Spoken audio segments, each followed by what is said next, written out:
Great song slash beat arrangement is a crucial step that can be easy to overlook. Without it, your song can start to feel bland, repetitive, or like it doesn't really flow all that well. That's why I'm here today to show you guys some fantastic tips and techniques I've learned throughout the years to make your song arrangements really pop. Be sure to stay till the end where I go over my favorite go-to can't miss song arrangement technique that will be sure to keep your track entertaining and exciting all the way through. The first thing I'd like to talk about is making sure your song is having some kind of change slash variation every 8 bars, or 4 if you're working halftime. This is basically a rule of thumb that's going to apply to every genre 99.9% of the time, where you have elements either coming in or out to make sure there's at least some kind of difference every 10 or so seconds to keep the listener engaged and entertained. The way I like to think about music is by comparing it to energy, and how you can manipulate it to create these massive sounding drops. Prime example of this that I use essentially on all of my songs that is incredibly simple is cutting elements out a bar or a half a bar before your big drop, bringing down the energy and picking it right back up when the chorus comes in. On this song you can see I did it here with the bass.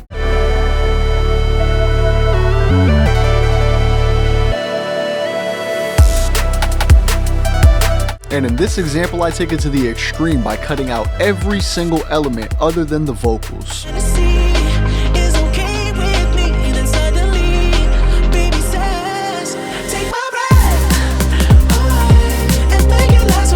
Another idea I'd like to give you guys too when it comes to arrangements is that everything really comes down to contrast. Want your chorus slash drop to sound super wide, make the pre-chorus sound thinner. Want your 808 slash sub to sound massive when it comes out, filter out some of the low end on it before it comes in the big chorus. A lot of people like to think that it's about adding more elements and layers onto a track to make sections really shine, but a lot of the time taking things away and stripping elements down is a great way to add emphasis to your song's main section. I do that again here in this song by introducing the drum break in the pre-chorus so that you can get a sense for the groove of the main section without all the emphasis and power of the main drum samples.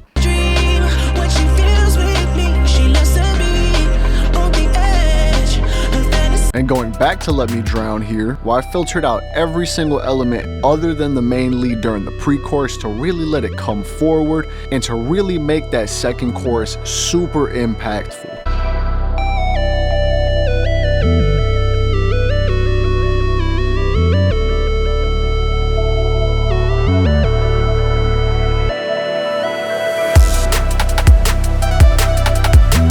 And I'll even give you guys a third example of this, where I'm filtering out both the high end and the low end of the bass during this pre-chorus section, so that when everything drops, it makes the section feel fuller because the low end is finally really coming in, and you get that nice airy top end from it too that really just helps glue the melody, the drums, and the whole song as a whole together.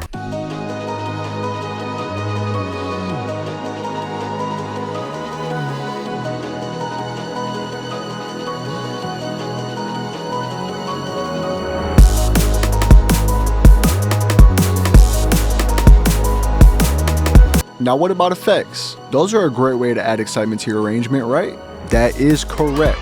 Adding effects like reverses, swooshes, and downers can be great frequency fillers to get the same contrasting effect, and using them together with the other tips just supercharges that so that you end up with maximum energy going into the next section. You can easily make some really cool risers using elements already in your track easily in FL Studio. I do this in basically all of my songs now, and I did it twice in this song. All you have to do is add a reverb onto your master track, add an instance of Edison onto your master track, crank the decay up on the reverb, and play short bursts of different elements in your song.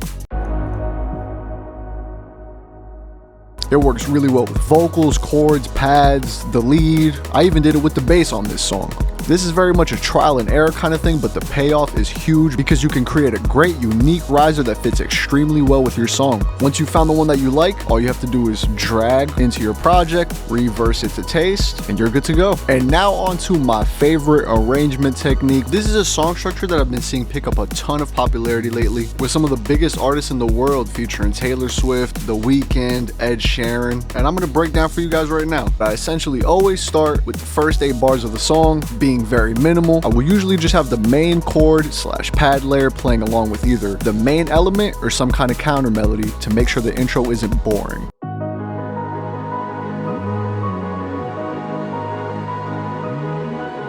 I'm just trying to make sure things are interesting but still fairly empty during those first 8 bars. For organization's sake, we're gonna call this the intro. The next 8 bars I'll build on top of that and either introduce all the melodic layers or at least bring in the main layer / melody layer to get the listeners really familiar with it. I'm also either bringing in the drums but filtering them out, or the bass and filtering it out. Maybe even both in some instances, like I did in this song.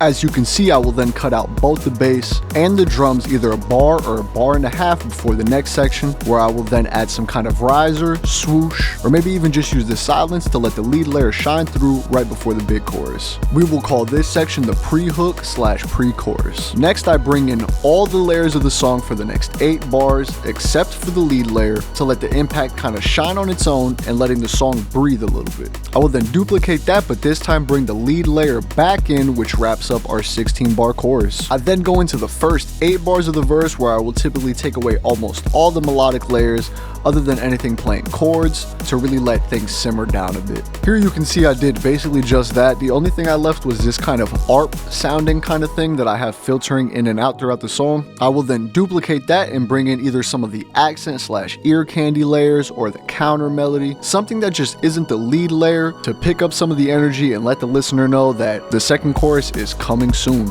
You'll sometimes see other producers do 24-bar verses, which was kind of the standard for decades across a lot of music and something I used for a very long time, but recently I've been cutting this down to 16. I really kind of feel like 24-bar verses are just way too long now, and 16 is a great way to make sure you have a nice chill section in the song without taking too long to get back to the chorus. Nowadays our attention spans are getting a lot shorter, so I would say a go-to for anything releasing nowadays is 16 bars instead of 24. After this, you can realistically copy and paste the pre-chorus from the intro and it will work 90% of the time, but if you want a little extra variation, you can either filter out all the pads using an EQ to let the lead shine through, or maybe remove the filtered drums or add in filtered drums. You can realistically do anything here really, because you already put in the groundwork with the first pre-chorus, so any variation you add onto this should still sound great. You can then take the chorus, copy and paste that over, and then copy everything from the verse to that next chorus on over again to create a second verse and third outro chorus. This is if you want to extend the song to have 2 verses and 3 choruses. This is something that I've stopped doing with instrumentals because I find that second verse with instrumentals just starts to get a little stale. So after I get this second chorus in, I will usually just have an 8-bar outro like I do here and call it a wrap for the song. And that is my go-to song arrangement technique, guys. It is one that I've been using for the last year or so and really been enjoying it and having a bunch of great feedback on my music, so I guess it's working. Alright guys, that is it. I hope this video was helpful and that it helped clear up any confusion you may be having when it comes to organizing out your songs. After organizing your song, you know what comes next: